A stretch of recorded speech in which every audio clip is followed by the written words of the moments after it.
Movie के start में हम मूवी के मेन कैरेक्टर वूलिन को देखते हैं। इसके पास एक छोटा सा लड़का आकर इसको छेड़ना स्टार्ट कर देता है। वूलिन स्ट्रीट में स्प्लिट सिखाता है। ये बच्चा इसको छेड़ रहा है। इसके हाथ में आइसक्रीम भी है और साथ ही साथ ये बच्चा फनी फनी चेहरे बनाकर इसको छेड़ भी रहा है। ये आइसक्रीम को वूलिन के चेहरे के पास भी लाता है, पर तभी हम बहुत सारे ठग देखते हैं जो अपने ग्रुप के साथ आ गए हैं। ये ठग आकर बच्चे की परवाह ना करते हुए उसकी आइसक्रीम को जमीन पर गिरा देते हैं, जिससे बच्चा रोने लग जाता है। वूलिन जो स्प्लिट दिखा रहा था ये बच्चे को देखकर अपनी जगह से खड़ा हो जाता है और ठगों के पीछे जाता है। ये ठग बहुत बड़े बिजनेसमैन को पकड़ने के लिए गए थे और वो इसको मारना चाहते थे। इसके बाद वूलिन इनके पास आता है और इनसे पूछता है कि किसने बच्चे की आइसक्रीम पर पाँव रखा। तब ये ठग इसको कुछ भी नहीं बताते और इनमें लड़ाई स्टार्ट हो जाती है। वूलिन हमेशा से जानता था कि कैसे उसने इन ठगों के साथ डील करना है। ये अकेले ही 15 से ज्यादा ठगों को मार देता है। इसकी फ्लाइंग किक्स और मुक्के इतने ज्यादा पावरफुल थे कि कोई भी इसके सामने खड़ा नहीं रह पा रहा था। ये इन सभी ठगों को शिकस्त दे देता है और एंड में अकेला ही ये आदमी था जो इस लड़ाई में बचा था।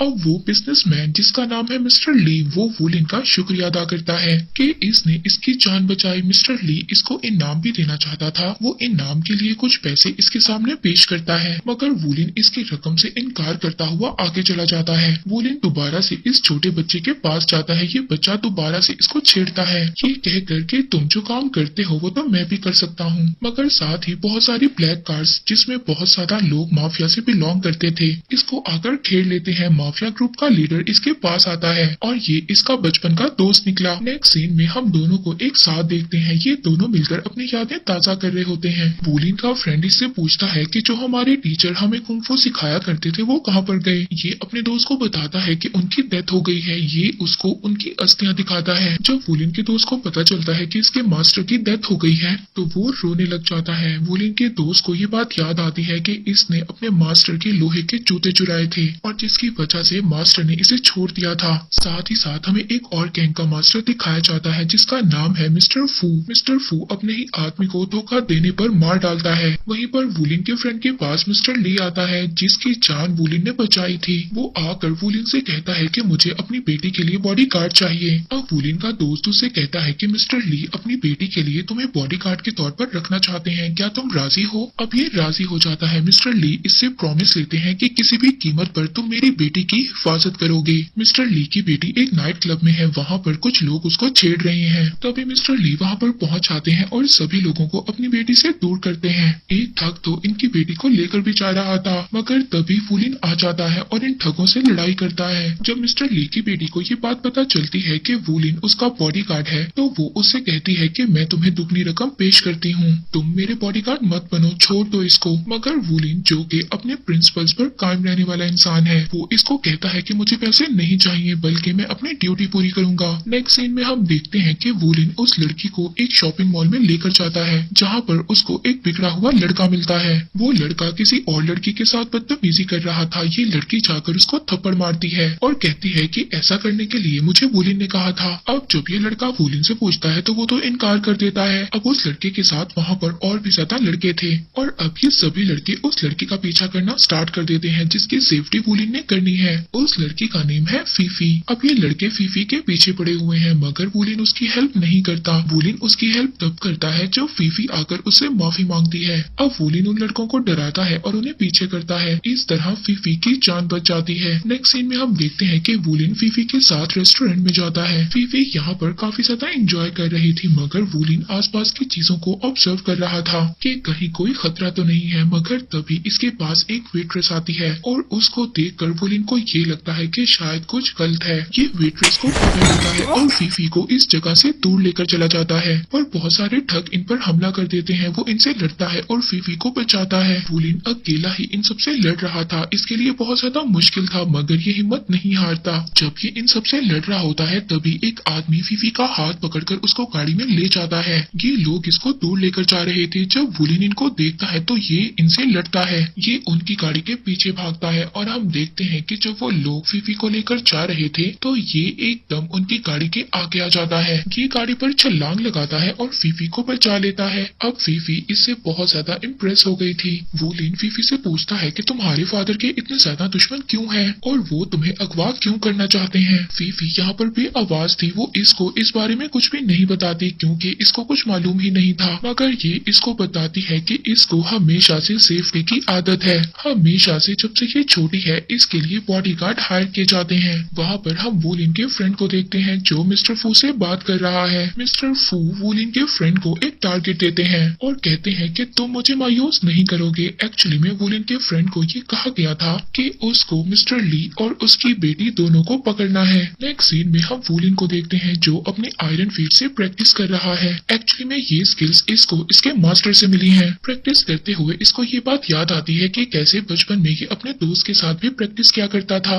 अब ये अपनी प्रैक्टिस में इतना ज्यादा कंसंट्रेट कर रहा था कि इसको समझ आ जाता है जिसने अटैक किया था उस लड़की पर वो आदमी इसके दोस्त के आदमियों में से कोई आदमी है। अब अगले दिन ये अपने दोस्त से जाकर मिलता है। इसका दोस्त इसको कहता है कि अब बेहतर है कि तुम मिस्टर ली की बेटी की हिफाजत मत करो, तुम्हें अब उनके बॉडीगार्ड बनने की जरूरत नहीं है। वूलिन का दोस्त इसको बताता है कि हमने स्टील फैक्ट्री को ट्रेनिंग बेस में चेंज कर दिया है और वहाँ पर आने वाले स्टूडेंट्स को तुम ये बताओगे कि स्टील के जूतों को यूज कैसे करना है। मगर वूलिन अपने दोस्त की बात मानने से इनकार कर देता है। इस बात पर वूलिन के दोस्त को बहुत ज्यादा गुस्सा आ जाता है और वो इसे फाइट का चैलेंज करता है। वूलिन अब अपने दोस्त से फाइट करता है और अपनी फाइटिंग स्किल से उसको हरा देता है। आखिरकार ये अपने दोस्त को शिकस्त दे देता है। वूलिन का दोस्त अपने कपड़े का एक टुकड़ा फाड़ता है और वूलिन को कहता है कि आज से हम भाई नहीं रहे। इसके बाद वूलिन फीफी के पास जाता है और उसको शहर से दूर ले जाता है। तो पूछती है कि तुम मुझे दूर क्यों लेकर जा रहे हो। ये उसको बताता है कि तुम खतरे में हो।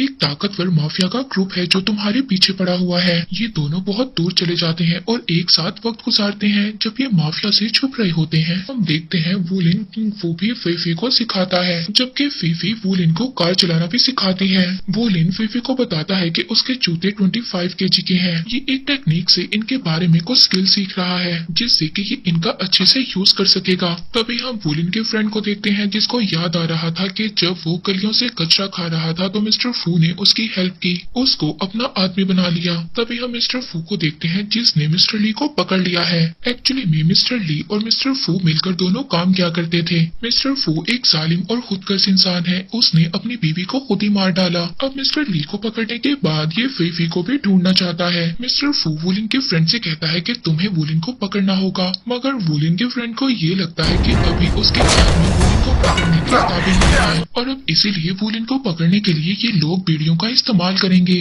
अब वूलिन का फ्रेंड फीफी को पकड़ने के लिए उस जगह पर पहुंच जाता है जहां से उनको खबर मिली थी कि ये लोग यहाँ पर हैं। यहाँ पर वूलिन को भी पता चल जाता है कि माफिया यहाँ पर पहुंच चुकी है, इसीलिए ये फौरन से फीफी को साथ लेकर यहाँ से भाग जाता है। ये लोग जंगल में भाग रहे थे मगर बदकिस्मती से इसके फ्रेंड का एक आदमी इन लोगों को देख लेता है। अब वूलिन के फ्रेंड के लोग वूलिन पर हमला कर देते हैं और फीफी को भी पकड़कर जबरदस्ती मारा जाता है। इन दोनों को पकड़कर एक गोदाम में ले जाया जाता है। वूलिन फीफी को बचाना चाहता था, ये भी गोदाम में इनसे लड़ना चाहता था, मगर तभी इसका पांव उन बेड़ियों में फंस जाता है जिन्हें जानबूझकर वहां पर इंस्टॉल किया गया था। अब बहुत सारे आदमी इस पर हमला कर देते हैं। ये अकेला उनसे लड़ रहा था। ये एक अनफेयर लड़ाई थी क्योंकि ये अकेला था और वो बहुत ज्यादा लोग थे और बेड़ियों के साथ लड़ना इसके लिए बहुत ज्यादा मुश्किल था। वहाँ पर फीफी को भी रस्सियों से बांध दिया गया था। जब ये उसको देखता है तो बहुत ज्यादा इमोशनल हो जाता है। ये फीफी को बचाने के लिए दोबारा से उनसे लड़ने की कोशिश करता है, हालांकि ये बेड़ियों में फंसा हुआ था, मगर ये हार जाता है और इसका दोस्त इसको दूर फेंकाता है जंगलों में। अब जंगल में इसके लिए एक गड्ढा बनाया जाता है और इसको जिंदा दफन कर दिया जाता है।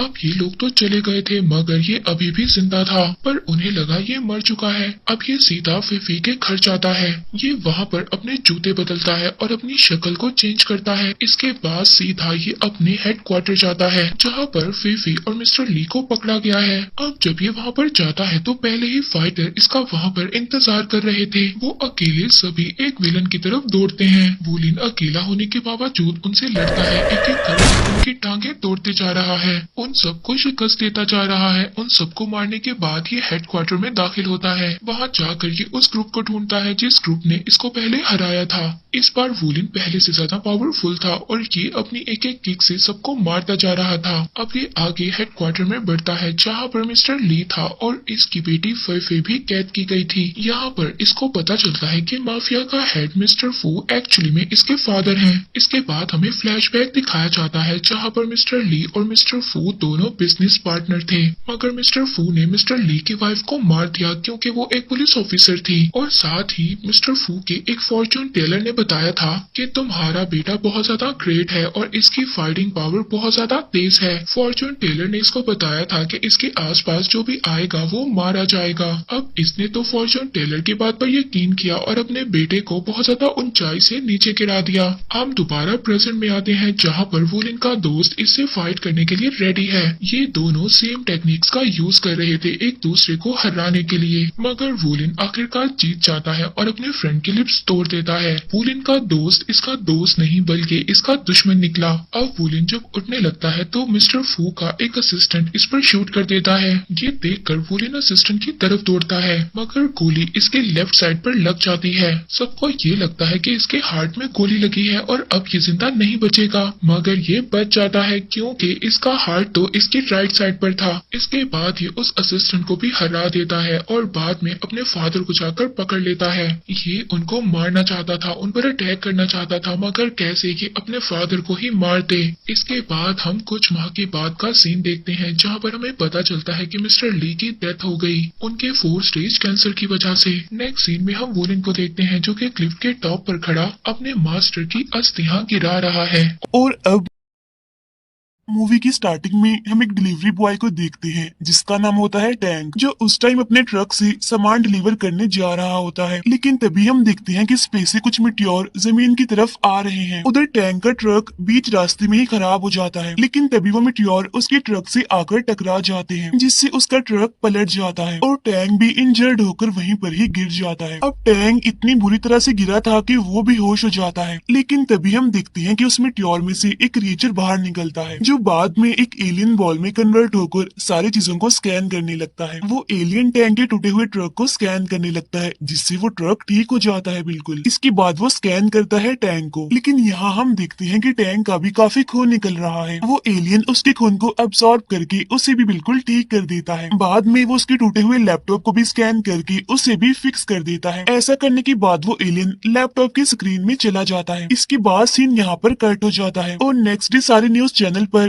टैंक का इंटरव्यू चल रहा होता है जिसमें वो मिट्योर के टकराने वाली बात बता रहा होता है और बताता है कि मेरे सर से बहुत सारा खून बह रहा था, लेकिन अब ना कोई इंजरी है और ना ही खून है। तब उसकी ये बात सुनकर कोई भी यकीन नहीं करता और सारे उसे पागल समझने लगते हैं। और उसका ये इंटरव्यू ईरान नाम का एक आदमी भी देख रहा होता है और सिर्फ ये इकलौता ही होता है जो टैंक की बातों पर यकीन कर रहा था। नेक्स्ट सीन में हम टैंक के बॉस को देखते हैं जो कि टैंक को हॉस्पिटल में एडमिट करवाता है। टैंक उस दिन अपने बॉस का सामान ही डिलीवर करने जा रहा था, यानी जब मिट्योर उसके ट्रक से टकरा गई। यहाँ पर टैंक अपने बॉस से माफी मांगता है कि उस दिन आपका बहुत सारा नुकसान हो गया। इसके बाद टैंक अपनी बेस्ट फ्रेंड रूसली के पास जाता है। वो कहती है कि तुम अपने नुकसान को भरने के लिए इंश्योरेंस भी करवा सकते हो जिससे कि तुम्हें कुछ पैसे मिल जाएंगे। ये कहकर वो टैंक को इंश्योरेंस पेपर देती है, लेकिन जब टैंक वॉशरूम जाता है तो वो पेपर उसे वहीं पर ही गिर जाते हैं। अब रात को टैंक जब फ्रेश होकर अपने रूम में आता है तो वो एलियन उसके लैपटॉप से वो इंश्योरेंस पेपर बाहर निकाल देता है और ये देखकर टैंक काफी शॉक्ड हो जाता है और अब वो लैपटॉप के पास बैठकर उसकी तरफ घूरने लगता है। नेक्स्ट सीन में हम उसे आदमी ईरान को टैंक के बॉस के पास देखते हैं। ईरान यहाँ पर टैंक के बॉस को कहता है कि तुमने उस ऑर्डर के लिए मुझसे 15 मिलियन लिए थे। अब तुम्हारा ऑर्डर तो मिट्योर ने उड़ा दिया, लेकिन मेरी 15 मिलियन मुझे वापस चाहिए वरना तुम्हारी ये कंपनी मेरी हो जाएगी। ये कहने के बाद ईरान वहाँ से चला जाता है। इसके बाद जब टैंक अपने बॉस के पास आता है तो वो देखता है कि वो तो काफी परेशान है और जब उसे ईरान वाली बात का पता चलता है तो वो अपने बॉस से कहता है, बॉस कुछ दिनों में मेरे पास इंश्योरेंस का पैसा आ जाएगा और फिर वो पैसे मैं आपको दे दूंगा। तब उसका बॉस कहता है कि लेकिन इससे कुछ नहीं होगा, हमें हार मान लेनी चाहिए, हम डूब चुके हैं। नेक्स्ट डे रूसली टैंक के पास इंश्योरेंस पेपर लेने के लिए आती है और वहाँ पर वो टैंक की बेटी की पिक्चर्स देखती है। यहाँ पर टैंक रूसली को बताता है कि मेरी बेटी की 3 साल पहले एक एक्सीडेंट में मौत हो गई है। तब ये सुनकर रूसली नाराज हो जाती है और गुस्सा करते हुए वो टैंक से कहती है कि तुमने आज तक मुझसे ये बात क्यों छुपा कर रखी, मुझे क्यों नहीं बताया इस बारे में। इसके बाद वो नाराज होकर वहाँ से चली जाती है। टैंक अपने लैपटॉप में अपनी बेटी की पुरानी वीडियोस देख रहा होता है, लेकिन इसी दौरान लैपटॉप से एक लाइट निकलने लगती है और अब टैंक को अपने लैपटॉप में पूरी गैलेक्सी दिखाई दे रही थी और जब वो लैपटॉप को टच करता है तो उसका पूरा हाथ ही गैलेक्सी में चला जाता है। फिर वो अपने लैपटॉप के अंदर 2 टॉयज कार डालता है। तब उनमें से जो BMW कार होती है वो रियल में टैंक के रूम में आ जाती है। तब ये देखकर टैंक काफी शॉक्ड हो हो जाता है और फिर वो घबराते हुए अपनी कार के अंदर बैठ जाता है और कार में भी उसे गैलेक्सी का व्यू दिखाई दे रहा था। उसे यहाँ पर कुछ समझ नहीं आ रही होती कि यहाँ पर क्या चल रहा है, लेकिन वो कार सच में होती है। इसके बाद नेक्स्ट सीन में हम देखते हैं कि टैंक पानी पी रहा था, लेकिन तभी उसके सामने अचानक से वो एलियन बॉल आ जाती है और जब टैंक की नजर अचानक उस पर पड़ती है तो टैंक के मुंह से पानी निकलकर उस एलियन बॉल पर गिर जाता है। तो वो एलियन बॉल टैंक से कहती है कि ये पानी गंदा है और पानी से मुझे एलर्जी होती है। यहाँ पर वो एलियन अपना नाम बताता है कि मेरा नाम मैमडा है और मैं जिस प्लेनेट से आया हूँ उसका नाम है 452। लेकिन टैंक को तो उसकी किसी भी बात की समझ नहीं आ रही थी। यहाँ पर वो एलियन यानी कि मैमडा टैंक से कहता है कि ये कार तुम रख लो, मेरी तरफ से तुम्हारे लिए गिफ्ट है। जिस पर टैंक कहता है कि थैंक यू,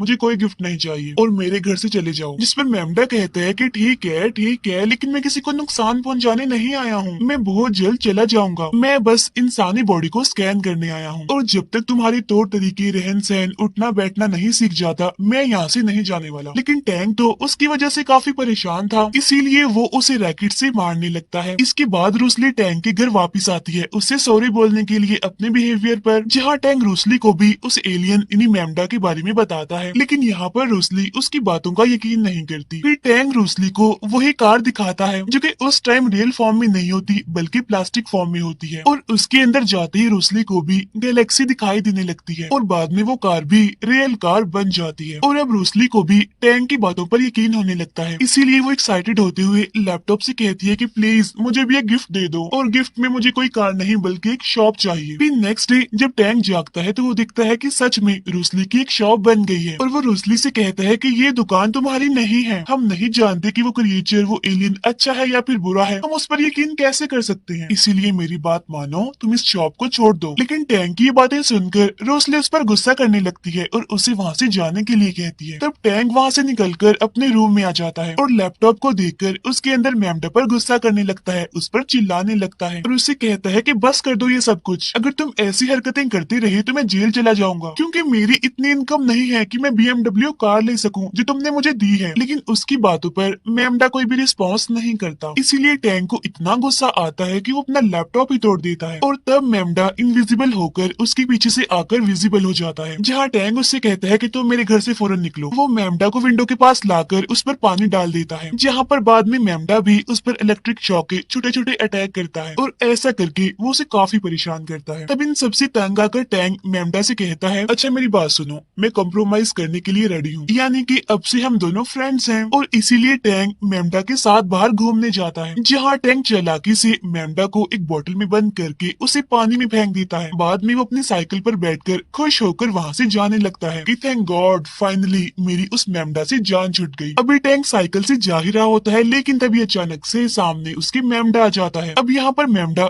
थोड़ा थोड़ा गुस्सा होता है, इसीलिए वो दोबारा से टैंक को इलेक्ट्रिक शॉक के छोटे छोटे झटके देने लगता है। लेकिन तभी टैंक वहाँ से भागने लगता है और तब मैमडा उसके नीचे आकर उसे हवा में उड़ाने लगता है और इस सबसे टैंक को काफी मजा आता है, वो काफी खुश होता है और फिर इसके बाद वो रियल के फ्रेंड्स बन जाते हैं। अब रात का सीन हम देखते हैं जहाँ पर टैंक सोया होता है, लेकिन तभी मैमडा उसकी बेटी की पिक्चर स्कैन करने लगता है और फिर से रूम में वही गैलेक्सी क्रिएट करता है, जहाँ पर इस बार उसकी बेटी डांस कर रही थी और अपने फादर को यानी टैंक को अपने पास बुला रही थी। तब ये देखकर टैंक खुश तो होता है लेकिन इमोशनल भी हो जाता है और मैमडा को उसकी बेटी को दिखाने के लिए थैंक्स बोलता है। उधर हम देखते हैं कि ईरान के लोग टैंक के बॉस को पकड़ लेते हैं क्योंकि उसने अभी तक उसके पैसे लुटाए नहीं होते। फिर वो उसके दांत निकालकर उसे टॉर्चर करने लगते हैं और हंसते हुए उसे कहते हैं कि जल्दी से 15 मिलियन लौटा दो वरना अगली बार हम तुम्हें जान से ही मार डालेंगे। और जब टैंक को इस बारे में पता चलता है तो वो फौरन अपने बॉस के पास जाता है और कहता है कि आप फिक्र मत कीजिए, हम दोनों मिलकर पैसों का इंतजाम करेंगे। लेकिन तभी अचानक से उसका बॉस बिल्डिंग से नीचे कूद जाता है। तब उसे बचाने के चक्कर में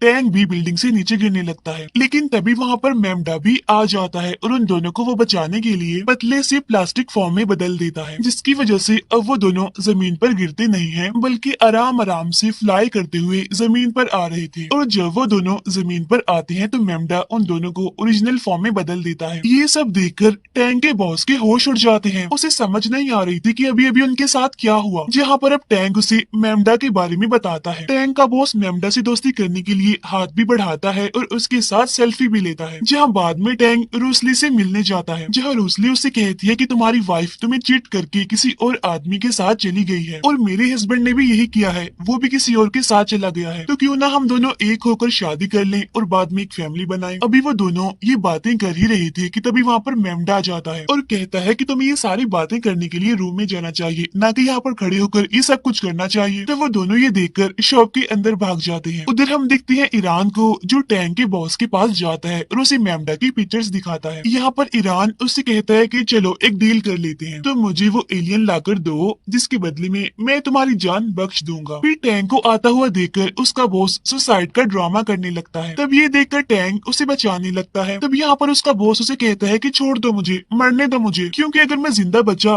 तो ईरान तो मुझे वैसे ही मार देगा, लेकिन हाँ अगर मैं ईरान को वो एलियन दे दूं तो वो मुझे छोड़ देगा। तो इसीलिए मजबूरन टैंक मेमडा को अपने बॉस के हवाले कर देता है। यहाँ पर उसका बॉस उसे पूछता है लेकिन ये काम कैसे करता है, जिस पर टैंक कहता है कि तुम इसको पानी में डाल दो। तब ये सुनते ही रूसली मेमडा को पानी में डाल देती है, लेकिन अब क्योंकि मेमडा को पानी से एलर्जी होती है इसीलिए उसे बहुत गुस्सा आता है। इसीलिए मेमडा चिढ़ते हुए रूसली को हवा में उड़ाकर उसे पानी में डबोने लगता है। तब ये देखकर टैंक भी उस पानी में जंप कर देता है और फिर वो मेमडा को ऐसा करने के लिए मना कर देता है। इसके बाद मेमडा उन दोनों को छोड़ देता है। इस सब के बाद टैंक का बॉस उस पर गुस्सा करते हुए उसे कहता है कि तुम बहुत बदतमीज हो, मैं जानता हूँ कि तुमने ये सब कुछ क्यों किया, क्योंकि अगर मैं मेमडा को पानी में डालता तो वो मुझे ही पानी में डबोकर मार देता। और हाँ अगर ये एलियन इतना कुछ कर सकता है तो ये तुम्हारी बेटी को भी वापस ला सकता है, यानी उसे जिंदा कर सकता है दोबारा। जिस पर टैंक कहता है कि हो भी सकता है लेकिन मैंने कभी ये ट्राई नहीं किया। इसके बाद ये सीन यहीं पर कट हो जाता है, जहाँ बाद में टैंक उन दोनों को एक लोकेशन पर अपने साथ ले जाता है, यानी जहाँ उसकी बेटी की एक्सीडेंट में मौत हुई थी। वहाँ पहुंचकर वो इमोशनल होते हुए रोने लगता है। तब उसे देखकर मेमडा वहाँ पर एक लाइट गेट ओपन करता है, जिसके अंदर बाद में वो तीनों चले जाते हैं। लेकिन वहाँ पर जाते ही वो काफी हैरान हो जाते हैं, क्योंकि मेमडा ने यहाँ पर उस दिन का गेट ओपन किया होता है जिस दिन टैंक की बेटी का एक्सीडेंट हुआ था, और वहाँ पर सारा टाइम रुका होता है, यानी सारे लोग फ्रीज होते हैं। लेकिन तभी टैंक की नजर अपने ट्रक पर पड़ जाती है, जहाँ ट्रक में उसकी बेटी बैठी होती है। लेकिन तभी वो देखते हैं कि ट्रक के पिछले वाले डोर से ईरान के लोग सामान चोरी कर रहे हैं। वो असली सामान को वहाँ से चुराकर नकली सामान वहाँ पर रख रहे थे। इसके बाद टैंक अपनी बेटी के मोबाइल पर कॉल करता है, जिससे वो टाइम फिर से स्टार्ट हो जाता है, यानी वहाँ पर टाइम अब चलने लगता है। जहाँ पहले वो सारे लोग जो फ्रीज थे अब मूव करने लगते हैं। टैंक की बेटी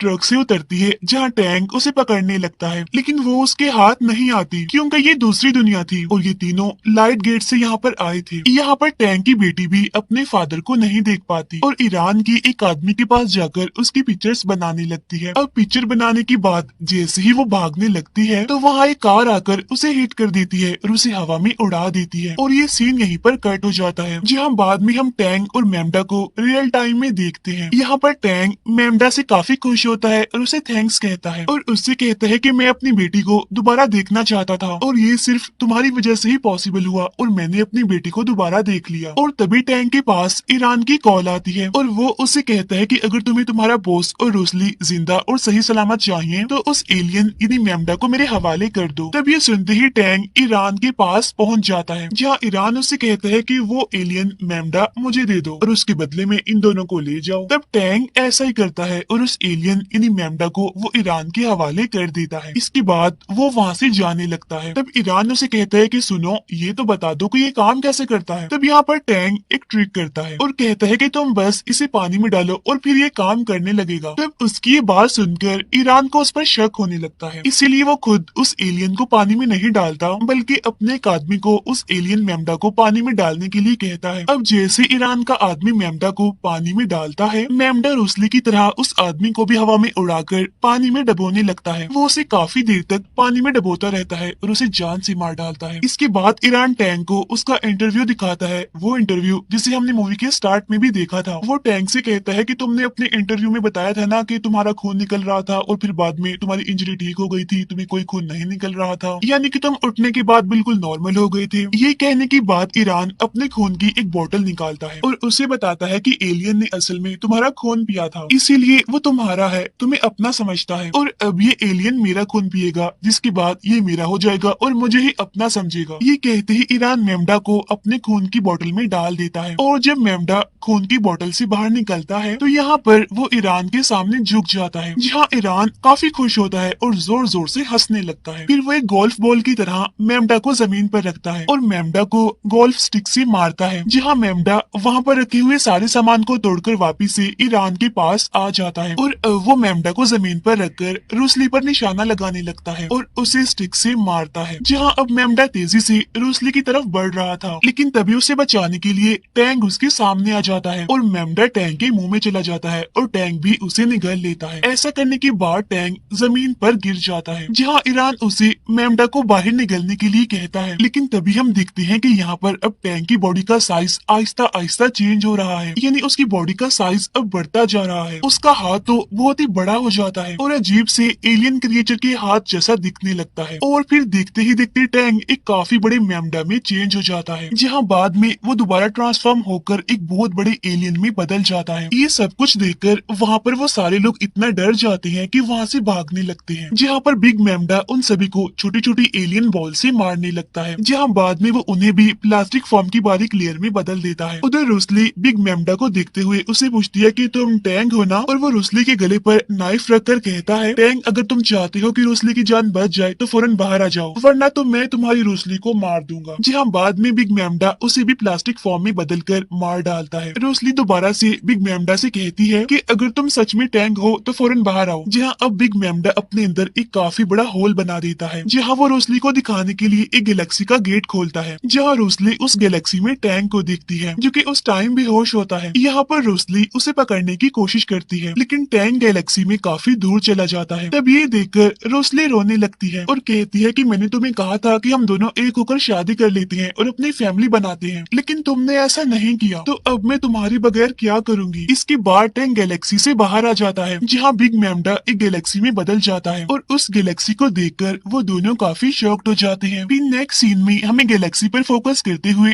टैंक दिखाया जाता है, जहाँ होश में आते ही टैंक कहता है कि कोई मेरे लिए कपड़े लेकर आओ। तब ये सुनते ही रूसली उसके पास आ जाती है और वो दोनों काफी खुश हो जाते हैं। इसके बाद हम टैंक और रूसली को देखते हैं, जहाँ अभी भी टैंक के पास मेमडा होता है, जहाँ टैंक मेमडा को एक बर्ड हाउस में रखता है और कहता है कि देखो मेमडा, ये हमारा नेचर है जो कि पूरी तरह से प्योर है, तुम यहाँ पर बड़े आराम से सुकून से रह सकते हो। यहाँ पर रूसली टैंक से कहती है कि हम मेमडा से और कुछ भी मांग सकते हैं, जिस पर टैंक कहता है कि वो क्या। तब रूसली कहती है कि तुम इसे कहो कि उस ब्लैक कार यानी BMW को अपार्टमेंट से बाहर निकाल दे प्लीज, जिस पर टैंक कहता है कि नो, मैं ऐसा कुछ नहीं कहने वाला, और वो दोनों वहाँ से जाने लगते हैं। जहाँ बर्ड हाउस में मेमडा को दिखाते हुए ये मूवी यहीं पर एंड हो जाती है। Thank you for watching.